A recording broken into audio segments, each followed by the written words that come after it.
Good afternoon, everyone.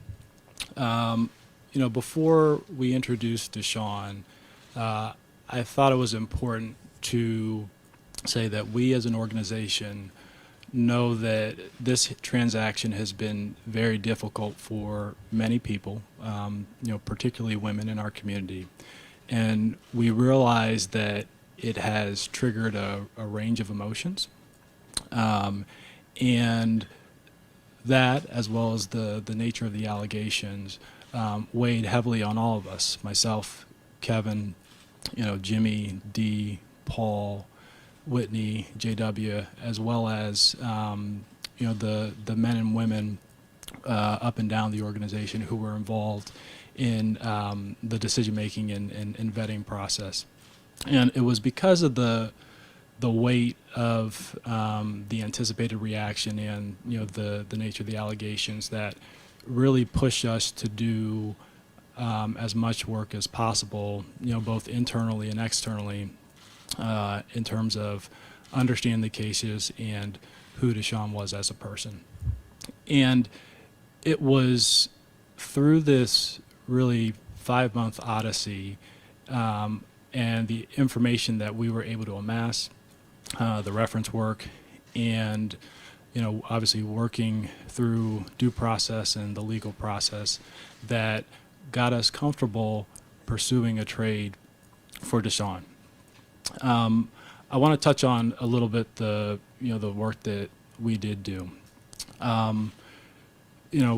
First it starts with, like I mentioned, the reference work, understanding and talking to people who knew Deshaun intimately, interacted with him frequently at different phases of his life, whether that's when he was in Gainesville, at Clemson, and then really, multiple people up and down, the Texans organization across multiple leadership regimes. We used independent, and investigative resources within the Harris County and Houston law enforcement community in order to get an unbiased and well-rounded and comprehensive perspective on the allegations. We didn't want it just to be one-sided. We used third-party legal counsel that allowed or to really analyze all the information that we were able to collect and amass. And I should note, because I know a lot has been said about this, we were advised by our attorneys, we were advised against reaching out directly to the 22 women out of concern that it would be considered interfering with a criminal investigation. And it's this, among several other reasons, that made it important for us to use independent investigative resources that were unbiased and comprehensive so that we could get a full picture and full perspective of the criminal and civil cases. So it was through this time and through this work and what we learned about what we learned about Deshaun the person, what we learned about the civil and criminal proceedings, and obviously, working through due process and legal process that got us comfortable with Deshaun the person.